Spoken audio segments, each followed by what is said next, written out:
Oi, gente!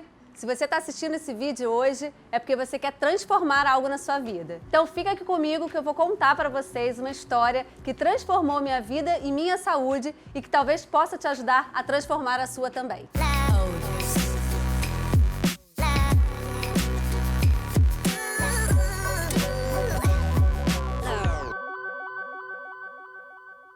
Talvez vocês não saibam, mas a minha mãe, ela faleceu quando eu tinha 17 anos. Ela foi diagnosticada com câncer e a partir daí, para quem conhece um pouco essa doença, sabe todo o sofrimento que envolve e não só a pessoa que está passando pela doença, mas toda a família. Como na época eu tinha 17 anos, eu não sabia nem exatamente o que era doença e saúde. Eu vivia e comia da forma que eu gostava. Não me preocupava com o futuro, com o amanhã e se eu ia ficar um dia doente ou não. Talvez você, assim como eu, não tivesse essa preocupação, até devido a gente não ter tanta informação, né? Hoje tem muita coisa na internet que na nossa época nem internet existia. E a gente não tinha muito esse cuidado mesmo, né? A gente queria viver o presente, comer o que a gente gostava. Algumas pessoas praticavam já atividade física, outras não. Alguns avós acreditavam que para ter saúde tinha que estar gordinho, não é isso? Então, se você passou por isso como eu te digo o seguinte, a gente pode e deve mudar e cuidar da nossa alimentação e da nossa saúde. Quando minha mãe faleceu, uma das coisas que eu mais queria é que ela estivesse comigo, né? Eu acho que quem já perdeu um ente querido sabe bem qual é esse sentimento. Com 20 anos eu me casei. No meu casamento eu não tive minha mãe para escolher meu vestido de noiva, para me ajudar a elaborar uma festa linda, a festa dos sonhos. Eu não tinha minha mãe para aquele momento que antecede a entrada da igreja, né, dizendo que eu tô linda, que vai dar tudo certo. E naquele momento eu tive certeza que eu queria estar presente na vida dos meus filhos, que eu queria estar presente na vida dos meus netos, conhecer os meus netos, vê-los crescer. E naquele momento eu sabia que eu tinha que cuidar da minha saúde. Mas você não precisa passar por nada disso para transformar sua saúde. Basta você decidir agora, nesse vídeo, a mudar a sua alimentação.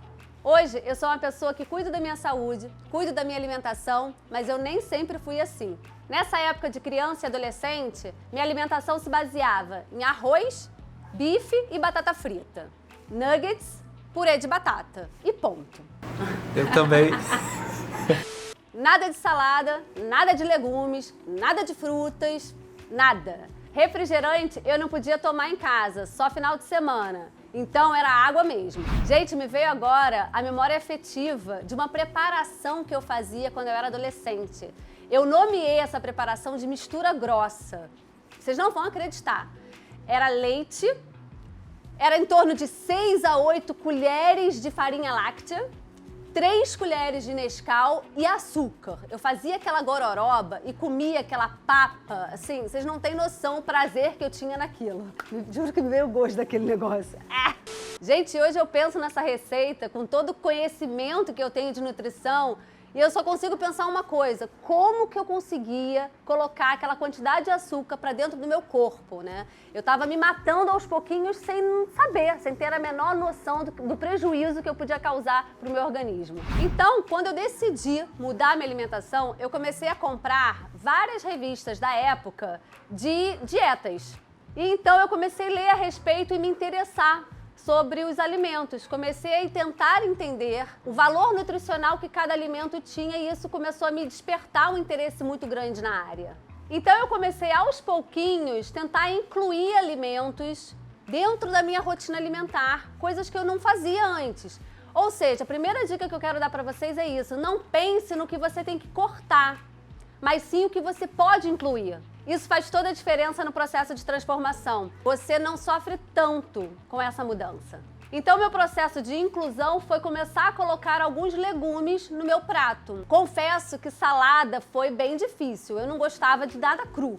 Mas os legumes eu comecei a inserir, por exemplo, uma cenoura cozida, comecei a comer brócolis, couve-flor. Meu segundo passo, bem marcante, mas dessa vez eu fui completamente radical e eu nem aconselho isso para todo mundo. Tem gente que consegue ser radical, outras pessoas têm que ser aos poucos, mas no meu caso eu fui bem radical, foi cortar completamente o refrigerante. Eu, depois que minha mãe faleceu e não tinha mais aquele controle de durante a semana não poder tomar refrigerante, eu passei a tomar Coca-Cola todo santo dia. E na minha cabeça era, eu tomo Coca Zero, não tem problema, não engorda. Só que a questão não é o engordar ou emagrecer, a questão é a saúde que você está construindo para sua vida. E isso já fazem 10 anos que eu não coloco uma gota de refrigerante na boca. Sabe aquela sensação de ex-viciado? Que a sensação é, se eu experimentar mais uma vez eu volto pro vício? Então, nesse risco eu não quero correr, então eu nem ouso tomar um gole de refrigerante. Por quê? Porque é bom. Né? É gostoso o refrigerante, então eu não posso cair em tentação.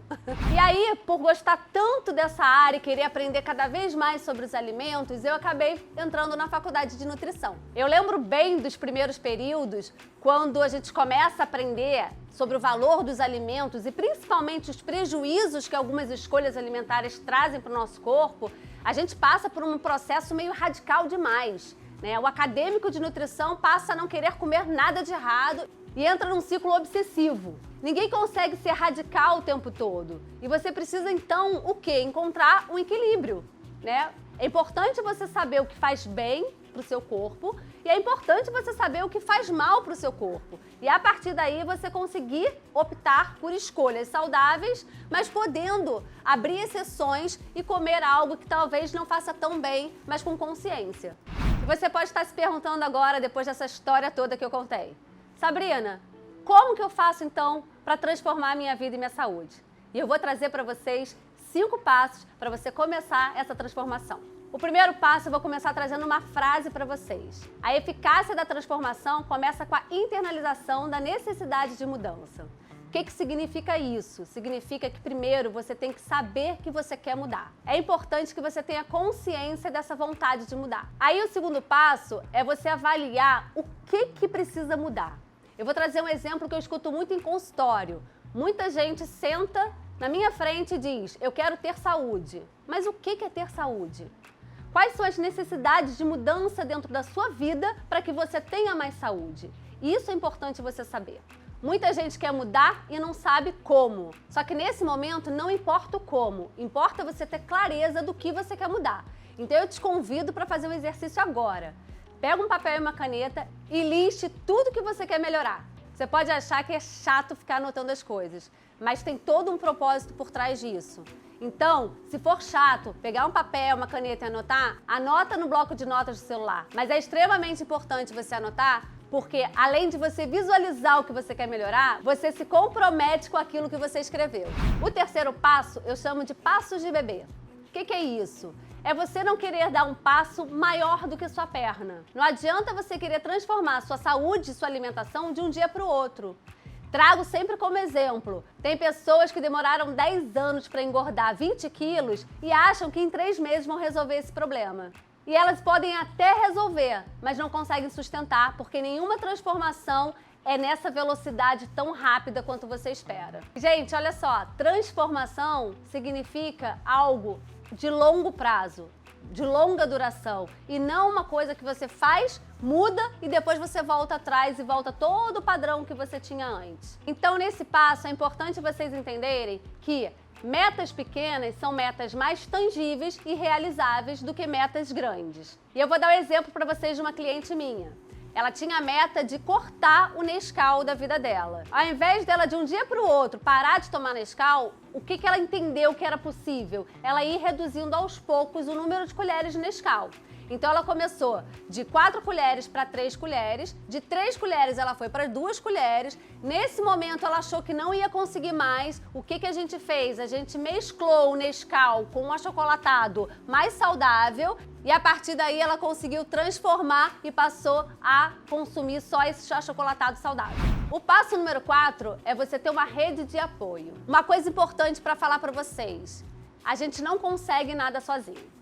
Nós precisamos de pessoas do nosso lado. Então, para cada meta que você tiver, busque sua rede de apoio. E essa rede de apoio ela é importante por 2 razões. A primeira é para ela te dar o suporte que você precisa para poder transformar. E a segunda é para que ela cobre sim. E quando você pensar em dar um deslize, essa vai ser a pessoa que vai te trazer para a realidade de novo. Agora, é importante o seguinte. Quando for puxar a orelha, tem que puxar a orelha com carinho e com amor. E o 5º passo que eu acho super importante para qualquer meta da sua vida é não desistir. Se tiver difícil, encontre outro caminho. Tem várias formas de você chegar no seu objetivo. É só usar a criatividade. E só uma observação. Se você entender que essa meta não faz mais sentido na sua vida, você tem todo o direito de cancelar. Gente, espero que esse vídeo tenha ajudado, compartilhando a minha história com vocês, para que você transforme também a sua vida. Comenta aqui embaixo o que você quer começar a transformar hoje. Beijos!